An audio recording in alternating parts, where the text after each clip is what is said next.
Archangels, ghosts, and Bigfoot. Oh my. It's just another night for Supernatural Girls.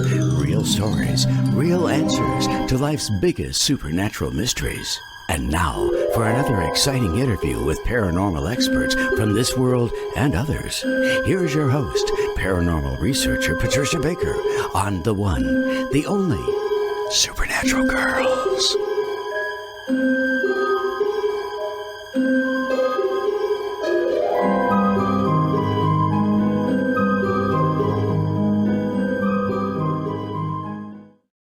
Welcome, everyone, to another exciting episode of Supernatural Girls. I'm your host, Patricia Baker, and I'm here with the magnificent PK. PK, how are you? Roasting? Absolutely fabulous with that intro. Oh, my God, yes. Doing pretty good, honey, even with the heat. Good. But the critters are eating my plants. Oh, I have some out front, and I water them every day. And I had some pots that were a little lower than others because they're in pots around here because of the ground. Right. And I've got, my God, I don't know what they went through. It looks like they went through with the scissors. Whoa. All the way across.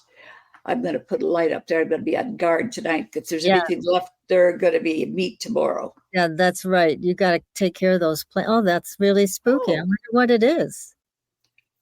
Well, they don't care what they eat as long as I better be more careful. Coyotes. I know you have a lot of coyotes out there. Don't Yeah, you? I'd have Alina. Mm-hmm. And they're really good to dig up the ground. But for the most part, ground squirrels are all over the place. By God, they multiply, divided, and they're still coming in mass. Never seen so many groundhog holes and that all over the yard. Oh, no. So you got to be careful when you walk out because you can step in and don't realize it. Yep. And that's so it. I've made it a plan just to stay inside. Good. Nothing to do with the heat or the holes. Just stay inside. Stay there. Yeah. But let's take a look at some things we were talking about earlier. Yes. This is a month that you're going to find you're going to probably dream a lot more. During a 7-day month or a year, and right now we're in a 7-month, you tend to dream more. You have more issues trying to sleep. More sleep is required because you just can't seem to get into what you think is a normal way of being. You're more restless. Mm-hmm. Dreams wake you. And when you wake up, it's almost like you're missing something and you keep trying to find that piece that's missing. But this is true, and it will be true for the rest of this month because it is a 7-month. Also, August for everyone is a review of last year. Do make a note of that because there might be some things you might want to tidy up a little bit. So if we take a look at these 3 months, August, September, and October. August is a review of last year. September will be a review of this year. And October, a preview of next year. Wow. How about that? Oh, boy. And we right now are in a retrograde. So be careful what you sign. Be careful what you say. And know that if you're not sitting on a cushion, you might get a bite where you sit. Oh, boy. And like you said, this is going to affect, and it has for me, appliances, definitely. Cars, phones, everything, communications of all kinds. And anything electronic tends to break down during a retrograde, too. So if it's broken down, let it be until it's over with. So I keep thinking. How many people are dealing with these robocalls? A lot. Oh, my God. I've had 11 yesterday. I had 18 the day before. I've had 16 today. You know what? I pay for my phone line, but you can't take your calls and then when you answer it, not knowing whether it is, sometimes it tells you that it's a. Yeah, sometimes it does. Yeah. But you get in there and they start right in on what they're trying to deal with. And I said, you know what? I pay for this line. Why are you using it? But you look at all the numbers that they put at places that they're coming from. Somebody's getting screwed big time because they're paying for stuff they're not getting. And we're getting run over by stuff we don't want. I know. It's terrible. I know in the past they've tried to get this under control, but it's really still out of control. Oh, it's definitely out of control. Last night from Syria. Oh, wonderful. in the middle of the night. That's fun. So, but hopefully with this retrograde ending, we've got what? Another 2 weeks at least of this? About a week. About a About week. a week, yeah. We'll say the shadow period is over with. But the bottom line is there's nothing we can do about this. Know it. I called the phone company and I said, hey, well, they said, well, if you do this, we'll do this. And in 2 days, you won't get hardly any calls. Baloney. I think they plugged me into a switchboard. I'm kidding more. It's incredible. But No it's service. difficult for people that have a business out of their home Well, that's right. because you don't know what you're getting. You don't You know. can't It's say kind of no. an business. I know. Of course, That's I've learned to swear a lot. yeah. Really? Good for you. Well, tonight we're going to go to a place we love to be, which is talking about Bigfoot. We love Bigfoot. We love all the people we've had on the show who've talked about Bigfoot, from their language to personal experiences to their calls that we've heard. And it's even with Matt Johnson. Now he's got the FBI on his behind, invading his house, his property, everything. It's been crazy for him, but we'll get into that. So anyways, I do have my own Bigfoot story that I will share when we introduce our guests. Hey, Yes, indeed. good girl. So we have two fabulous guests who are from right around the corner from me. Here they are. Yes, this is so cool. So we have Tim, who is a ranger, and Eric is a retired city employee and wilderness guide. Mhm. And my God, they are involved with all kinds of adventure recreations and Tekoa Mountain Outdoors, where they were teaching backpacking, rock climbing, whitewater kayaking, caving, and much more. And these guys know what they're doing out in the wilderness. That's for sure. Oh, yes. Yeah. So Tim did some international guiding in Ecuador, South America, leading groups on sea to summit expeditions for a month at a time. Hey, if I go in the wilderness, I'm going to take these two with me. Uh-huh. Now, these guys, Protection. the Vogel Brothers, they are related. How nice. And they've been doing Bigfoot research and investigations since 2013 and have some great stories about their encounters and experiences with Bigfoot. Can't wait to hear this. Both Eric and Tim have had visual sightings and various other potential Bigfoot experiences. They've also cast a number of different potential Bigfoot tracks taken over the years. They have 5 primary locations. They investigate in Western Mass, which is where they live, and are now doing investigations throughout the Northeast. Guys, welcome to the show. Hi, how are you? Hello. Thanks for having us. Thank you. Great having you. You here. Yeah, this is fabulous. It's good You to be have here. had some incredible experiences, and we can't wait to hear those. And you are very experienced in the wilderness. So you've got everything. You've got all the boxes checked here for us. Now, would you like me to share my Bigfoot story with you? Absolutely. Yes, I was to say absolutely. I'll start with this one, and then please take us away from here. But what happened was, when we first bought this property, it was wall-to-wall trees, so we had to clear a spot for the house. And my husband hired these 2 guys, and there was a trailer that the previous owner had, and it was parked way up on top in the woods.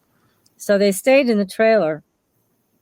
And one night, something started knocking on the trailer, on the side of it, like pounding on it.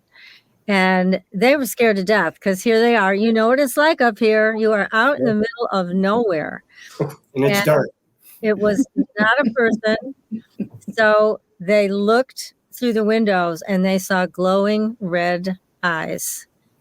And this thing would not stop banging on the trailer. So they called up the next morning and they said, we are never going back. Goodbye. So that was the end of the people that we hired to clear our property.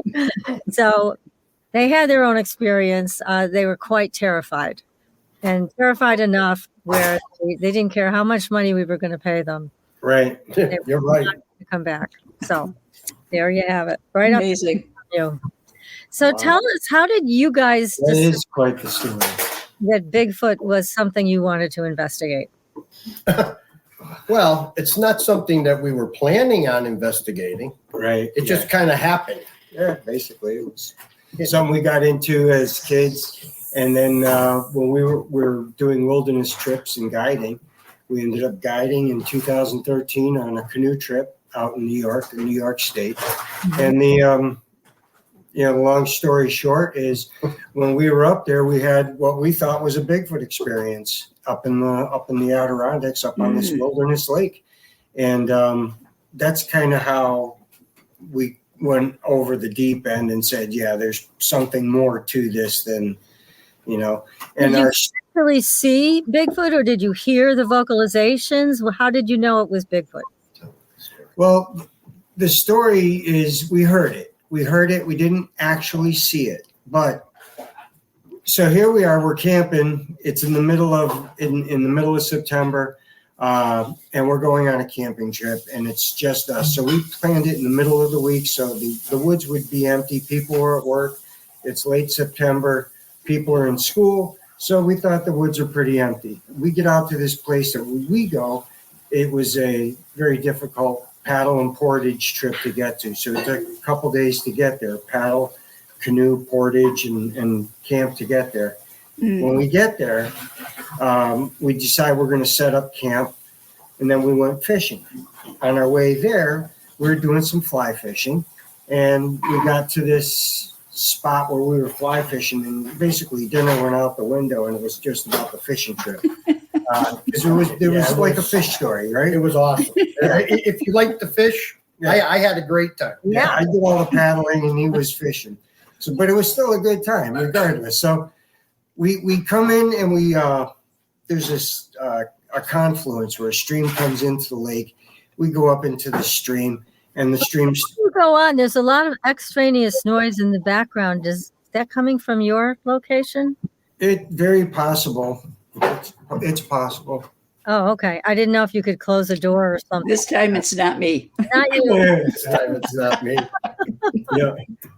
No. So we were sitting there, and we're on this canoe trip, and Eric's gonna take care of it. We're on a canoe Go, trip. Eric.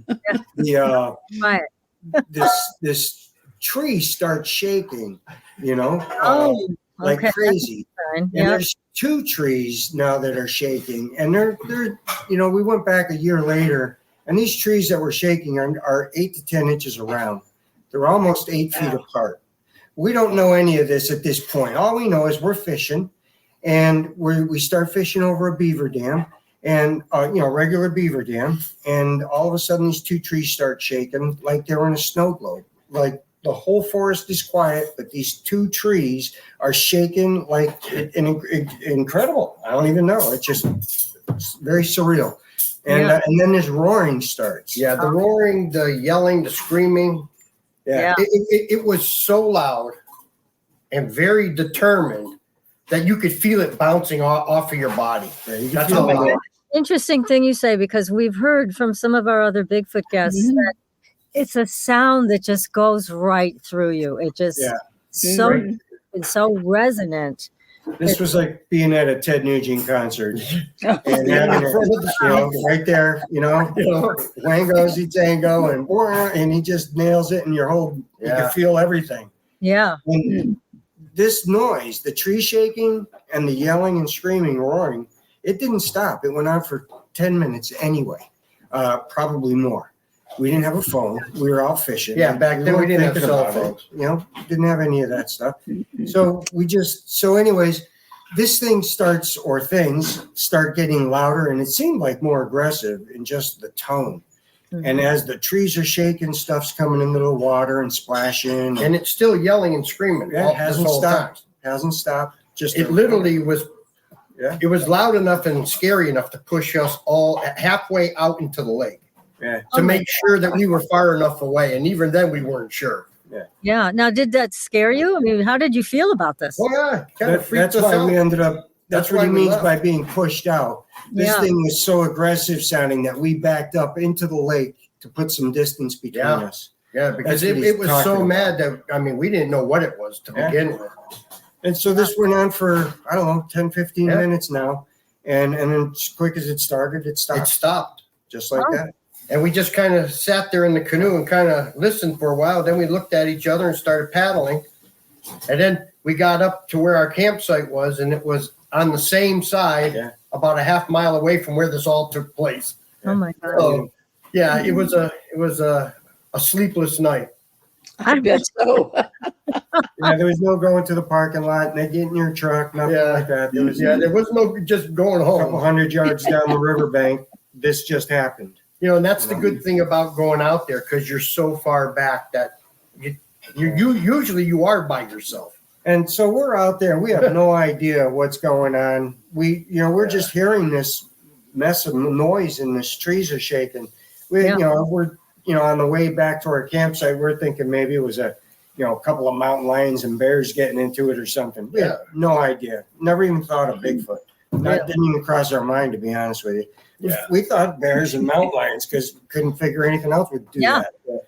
But it just didn't stop for probably 10, 15 minutes, not stop at all. And later on, going back and talking to other people when we came back and hearing other sounds on recordings and stuff. Yeah. That's when we put the two together and says, holy mackerel. I think we had an encounter and didn't even realize it. Yes, Got exactly. into Facebook and found some other people with similar experiences. So I would say that Headed down the rabbit hole. 2013 started it, the whole thing. Yeah. That New York trip was the kicker. We're guides. We owned an adventure education business for 20 years, and we never heard this stuff in the woods ever. And it was just something. It's like in the Bigfoot world, you win the lottery, right? Yeah. And that's what we did, and we've been very fortunate to see it a couple of times, and then actually witness different other experiences: whistles, whoops, So rocks, all that. if you identified certain areas in Western Mass where they are likely to be. That's anywhere in Western Mass, pretty much. Anywhere. Oh, really? Oh, yeah. Oh, gosh. Okay. And I think that's because of our terrain, our watershed, Mm-hmm. Food source. Food source. Most of our stories come back, even if they're old stories. I just took a report last night from a guy in Connecticut in 1976. He's telling me about this story, and it happened in the summertime near the fall. Well, the reason why I mention that is because for us as a researcher, I'm looking for patterns, similar things that different things are happening. And Right. we're trying to connect create the dots. Yeah, exactly. Connect the dots, create patterns, look and see if there are patterns and try to make that happen. So what we've seen with reports and things like that, within the summer to late fall into winter, that's our busiest time, and we equate it to the harvest. Mhm. Up Plenty here of in New food England. availability. Yeah, stuff is going in the ground early and it's coming out late. You can get November, December, and there's all kinds of gardens and hort farms and you name it out. You live out in one of the countryest towns in I the know state. God. Well, and I've heard that Bigfoot is also not just attracted to stuff we're growing, but grain. Oh yeah. It's a big thing that they like. And I know some dairy farmers that have had Bigfoot encounters because they put the grain out for the cows. Yeah. Bigfoot wants some. It's easy pickings. Something there. Pickings for them. You got to remember it's an animal, and if it can get an easy meal, it's going to go for it. That's a good point. In a farm, Yeah. grain, hay, place to sleep, stay warm. Yeah. It Could be an old barns, tucked up in the side, and the grain could be, leftover bags, things like that. Any of that stuff. There's reports of all that kind of, similar behaviors where they've seen Bigfoots in barns. I'm not saying that in here in Western Mass, but throughout the country, there's been other reports. It's similar. What about caves? Because you are very experienced with caves in the area too. Do they live in caves? There's a section around here in the Beckett area. We'll go with that. Caves, quarries, things like that. Mhm. And there's large fissures, cracks in the earth kind of things where there could absolutely potentially be. There have been reports out of the quarries. Yeah, this whole area, our neighborhood is a very active area. All these towns in the hill towns that go around Gateway, everything has activities. Eric just talked to a woman up in Worthington a couple weeks ago. Mhm. So it's just we have the habitat, I believe. Good way Yeah. I don't know if we have habituation where they live here. I think that might be a stretch because I think we'd find it more often. But I think you'd have more encounters. I think if there was something, if there were more mobile, I think that's all. More transient than hanging out. Right across from me is Cobble Mountain. Yeah. And apparently there have been quite a number of sightings there and footprints that have been found. Yes. So do you think that's one of the, and there's nothing else up there, right? It's just forest. That's it. It's just forest. There's been reports out of Cobble. There's been reports out of Littleville. Yeah. Nightville. Right here at our camp in Russell, the Boy Scout camp in Russell. Oh, yeah. Really? The watershed in Russell. And I know. Talk to the police about a report there. The one thing that Tim and I really try to push and get people to do is open up, because we know there's a lot more not being said or talked about. Yeah. Well, I agree, because a long time ago, I heard a story about a man in Chester who had a Bigfoot encounter, and he told people about it. And of course, everybody just said he was crazy and made fun of him. So that kind of dissuaded other people from telling their stories, which is a shame. But people can be pretty small-minded, as you know, and they don't understand that Bigfoot's been here forever. So they're just trying to find a way to make fun of other people. And it really takes away from your research and being able to put patterns together. It's not your typical science. It's cryptozoology. It's the skill sets that it takes to find all that evidence, and then trying to put it together. It's mythical stuff in the science world. So there's not a lot of faith to it. It's all hearsay, and it's who says what. And today with AI, it's very, very difficult. Very difficult to do. We're always trying to open the door so people can come in and talk to us, even if it's one-on-one. We have a lot. We do outings. We go and talk at the libraries. So we're opening it up. We're trying to bring it out there so they'll open up to us, because we want those people that have that story that got laughed at. Believe me, we've heard it all already. Yeah, the best way to contact you is through your Facebook page, right? Right, Vogel Brothers Facebook page or the Cobble Mountain Critter. Yeah, either one of those. Absolutely. Okay. All right, everybody. If you've got a story, you've got to contact the Vogel Brothers and talk to them about it, so they can piece all this together and find out what's really going on in our wilderness. A lot more than we could even imagine. I really think so. I agree. There's a lot happening right here in Western Mass. We could sit here and talk another hour and a half, 2 hours just in Western Mass. Wow. That doesn't bring in Connecticut or New York or any of that other stories that we've had. Just the Mass. Tell us some of the stories of encounters that have happened here. All right. Actual encounters where we've seen a Bigfoot. Right. Tell them you. Let's see. We can go back to 2018. Was it 2018? June. We were up in Savoy. We were on an expedition. There was about 14 of us, 12, 14 of us. That's one of the good things about our claims when we say we had a sighting or something like that. When we did these expeditions, we've had plenty of witnesses. Oh yeah, yeah. We weren't the only ones that actually saw these things. Okay. That's the best part. So what happened was we were up here at the camp. There were 14 of us, and we were spending the weekend. Then on a Saturday night, we're in this field here, and it was about 1, 2 o'clock in the morning. It was dark. We had a FLIR, and I was standing there with this gentleman from Pfizer. He worked at Pfizer, and his son was looking at a mouse running around through the FLIR.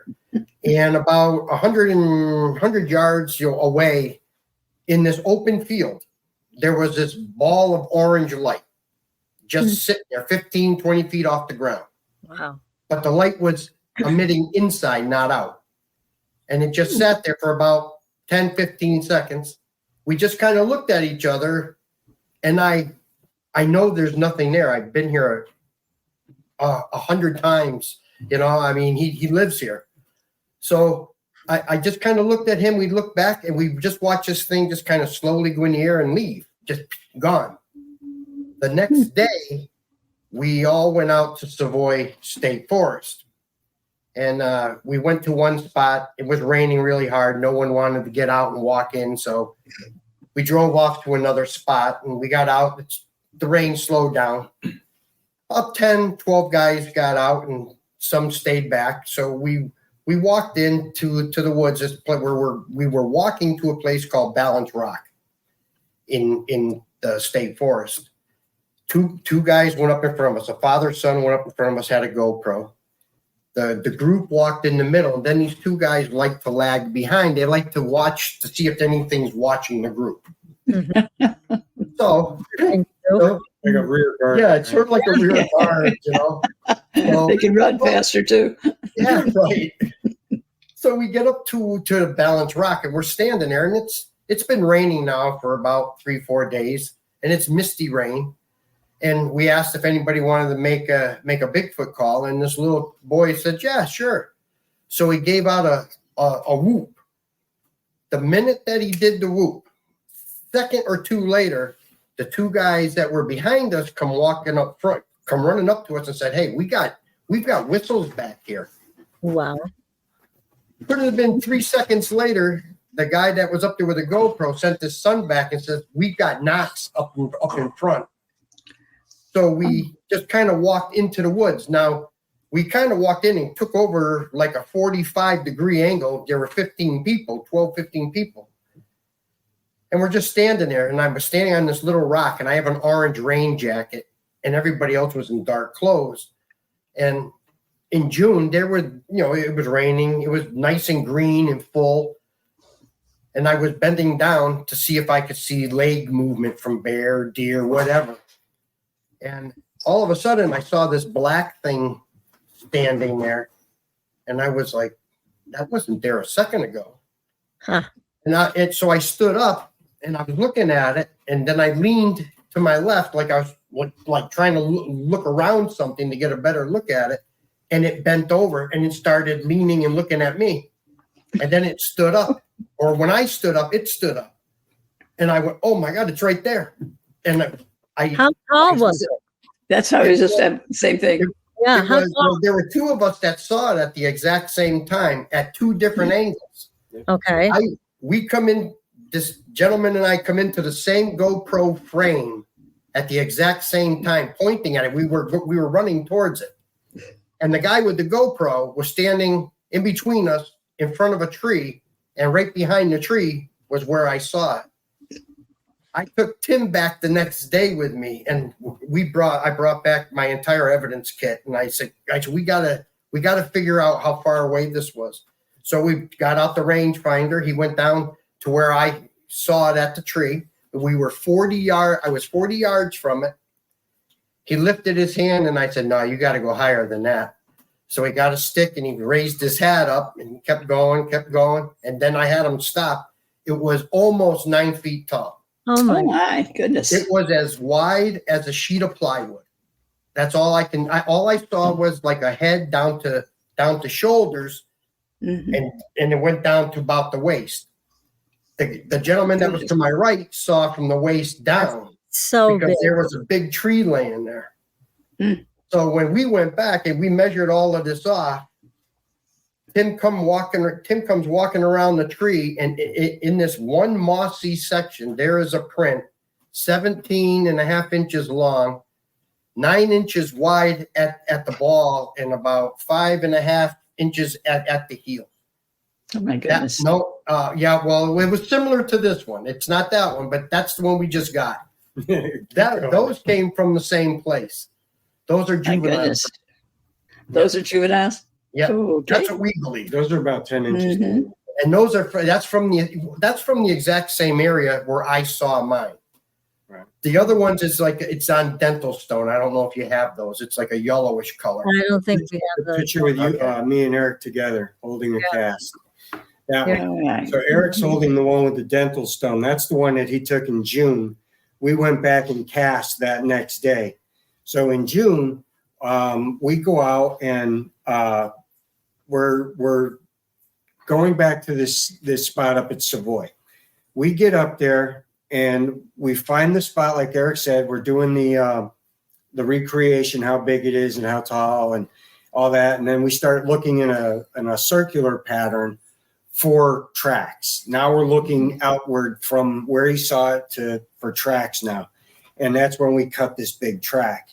And it was a pretty impressive track. It was a huge heel strike that went down 2.5, 3 inches deep into the ground. And then it faded off into the toes.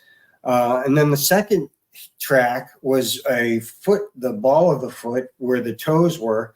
And we were able to get an impression of that as well. So it was like a heel toe impressions, and they were that second track was 7 feet away. 7 feet away, yeah. And So with him. we only got the ball of that because the toes Right. rubbed across the root that was there and peeled the bark down. So Okay. there's a tree root. So you couldn't, you can't cast that. But we did get the reason why we cast the 2 tracks was because the ball and the heel are the exact same depth. Okay. So it had to be from the same creature that was Same there. weight. It was the same weight. Same weight. Well, 7 now- feet away made the same track, or something that impression made the same track. So it's But the size is just incredible. But it's interesting that they do make the knocking sound and they do the calls and all of that. But have you heard of anybody who was attacked by one or hurt in any way? I mean, there's stories through the years, but what about here? Are they just I scared haven't people heard off any. their land? no. The most aggressive was a story I took in October Mountain State Forest of a hunter that went in there, went camping overnight, and he thought he was surrounded probably 3 or 4 particular creatures potentially, and they were around his camp, and they literally tore the woods up around his camp, scaring the bejesus out of him. He never left because he was too afraid to leave. But the next day when he could get out, he got on his quad and left, and he didn't go back, didn't go hunting, didn't do any of that.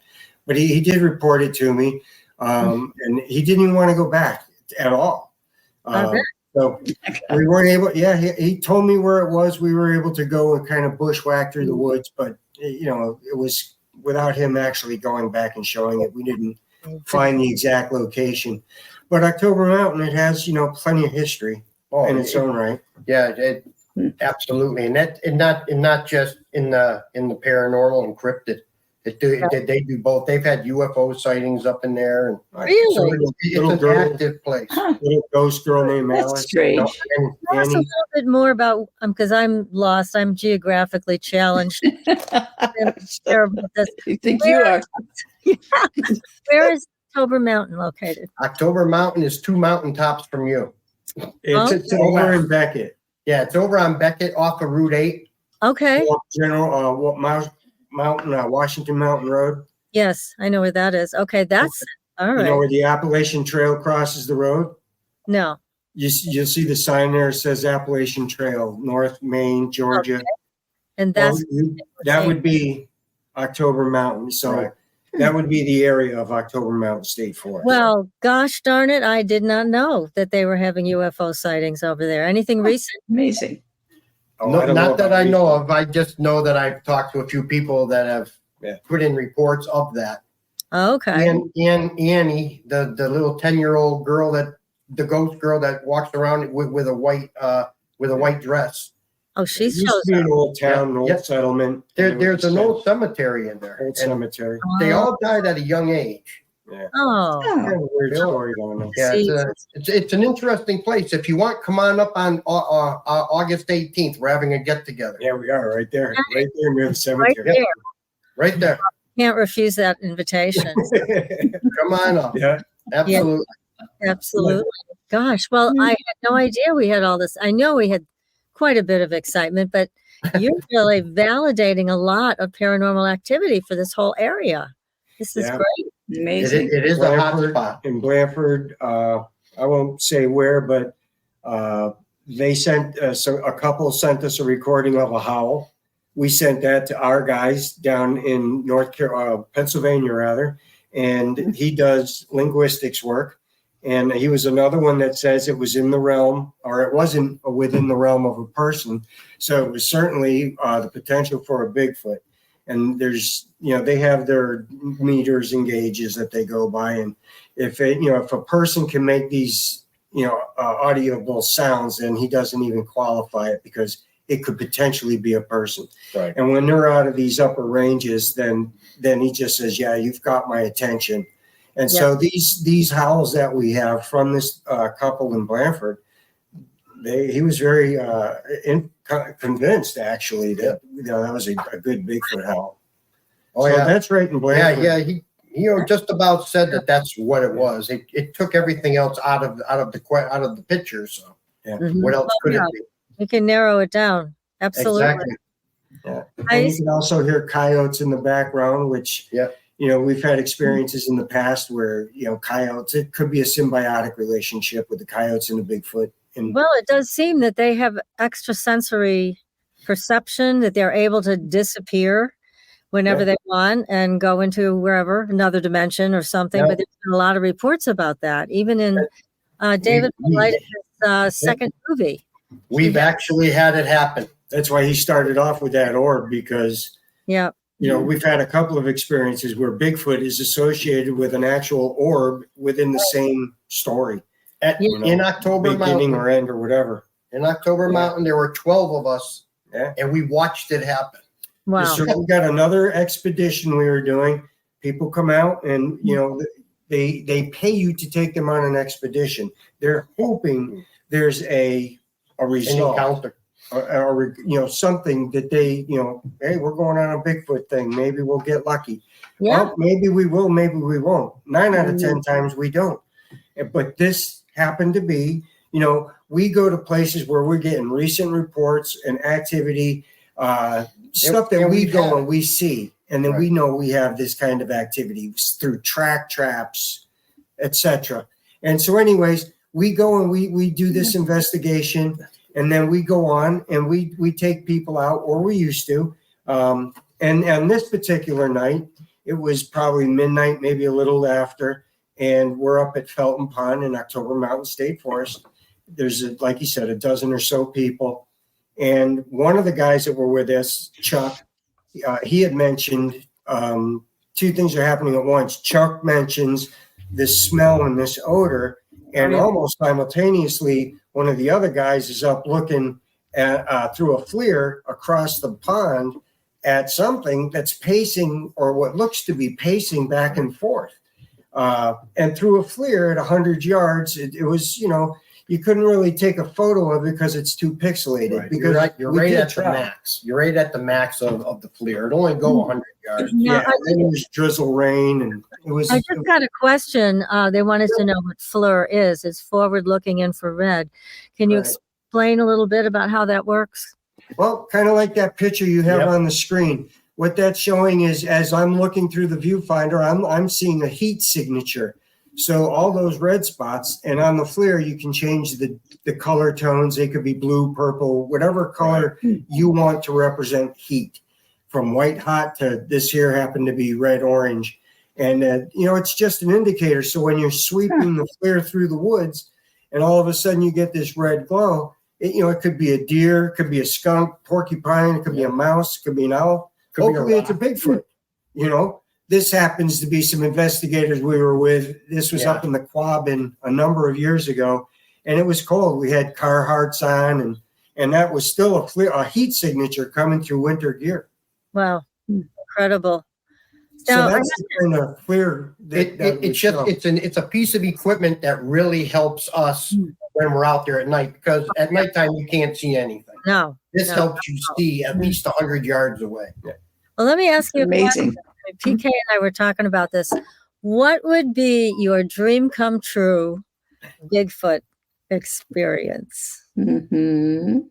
right here in camp. I just have to walk out the door, and it'd be walking across the yard. Yeah, there he is. Like, hey, and it'd be like, So seeing keep him going. close up, right? Seeing him or her close up would be fabulous, right? Absolutely. I personally, Yeah. considering I've seen it at 40 yards, I Mm-hmm. would like to have a very clear picture of what I was looking at. Yeah. Okay. You know, Yeah. because I know makes what sense. I saw and I know what it was because I know what it wasn't. Yeah. So I would just want a clearer picture. That's what I would like. Yeah. Right. And ours were visuals, farther away. We didn't have that picture perfect. So for me, I want to make eye contact with this thing, so it knows that it's looking at me and I'm looking at it, and we've seen each other. And now let's go to the next step. Right. We take a solid, clear, non-blurry picture. Have you thought of leaving some trail cams up there?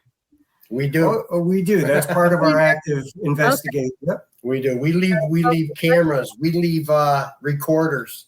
Mm-hmm. Yeah. So we do, and we put our cameras all at different heights, from up 12 feet Right. Yeah. down to 1.5 foot off the ground. Mhm. And we move them different angles, turn We them hide different them. spots. Yeah. We hide them in bark, just so that they visually can't be noticed so quick. Yeah. We have a product, a couple little hunting shirts, things that we use. It's called Hex, and it's like a Faraday cage. It's basically this carbon fiber woven through your clothing, and it eliminates almost your electrical output. So if a meter goes over you, kind of scans you like this, it's going to register until it gets in front of you, and then it's not, and then it's going to disappear. So our body is a lot of electrical output. We're doing it right now. And what this does, this outfit for hunting, it reduces your electrical output. Yeah. And for animals that may be able to see that version of whatever the electrical output may be, they can see it clearly. And if you see a wild turkey, they are so on spot, so demanding that you are perfect in the woods. Otherwise, they're gone. The minute they see you, poof, they're gone. Yeah. So you have to be hidden really well to fool turkeys.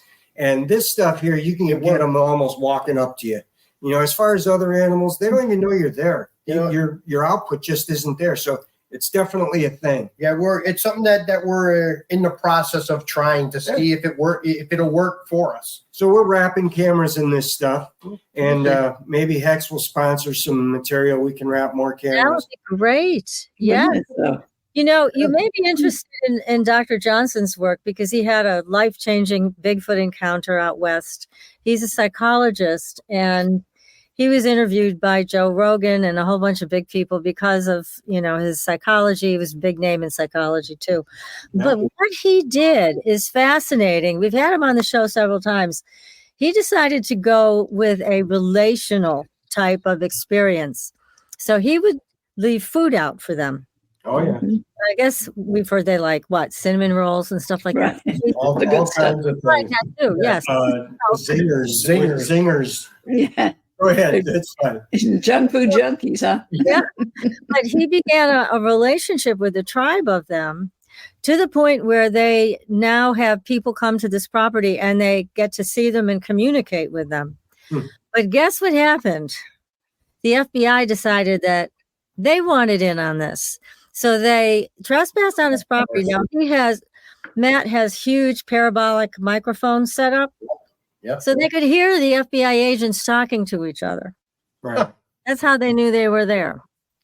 And it was so incredible that here's the FBI. We all know they've been up one side and down the other of UFO abductees, but I didn't know that they would be interested in this. And they were. They turned out. They had a whole bunch of them on his property, broke into his house, bugged his everything so that they could listen in on what he's That's so sick. Isn't it? But Yeah, that definitely is. here's Matt, who's done his best to develop a trusting relationship Right. with Bigfoot.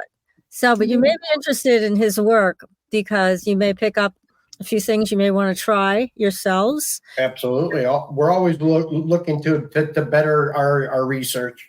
Yeah, well, he's Absolutely. really, really well known for what he's done. He's received a lot of criticism for it. He's not a hunter. He's going there to find out more about who they are, and he's got quite a bit of information. So I'll make sure to get you his name and his books and things like that, so you could Awesome. even Absolutely. contact him and tell him what you're doing here. But this is so exciting to hear all of what you're doing and all of these experiences that you're having. Now, what about anybody else? Bigfoot crossing the road? Because that's been known to happen, where some people have caught that on camera. Has anybody caught that up here in Western Mass? Yes, we had a couple years ago. Beckett is a nice spot. It has a lot of activity. Potentially has something to do with the quarry up there. Maybe. Right. Yes, maybe. It's a possibility. Because is it a granite quarry up there? Yes. Okay. Yeah. And there's plenty of places to crawl into and just hide away. Oh yeah. Oh. So Yes. In Chester, they got the Emery mines Yep. and things like that up on Gobble Mountain, up on the top of that fire tower is in Chester. There's some old mines and stuff. That's it's all possibilities that they could be in. yeah. Now, I don't think they're living in it. Like I said, I think they could potentially hang their hat in there for a night or two, but I don't think they stick around. I'll tell you this. I used to study years ago with a Cherokee Native American medicine woman.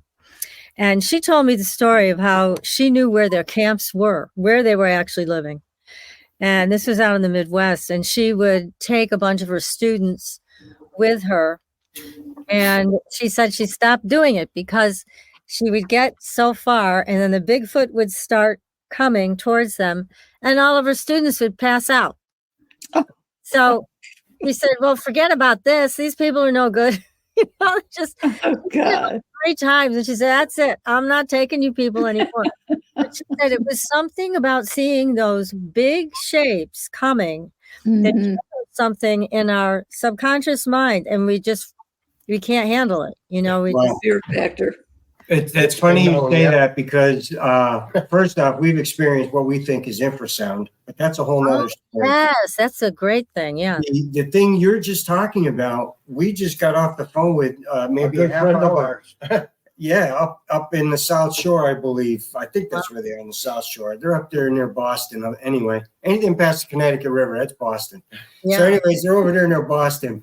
And they think they just had an experience out there with 2 potential Bigfoot. And one of them is claiming he's sick right now.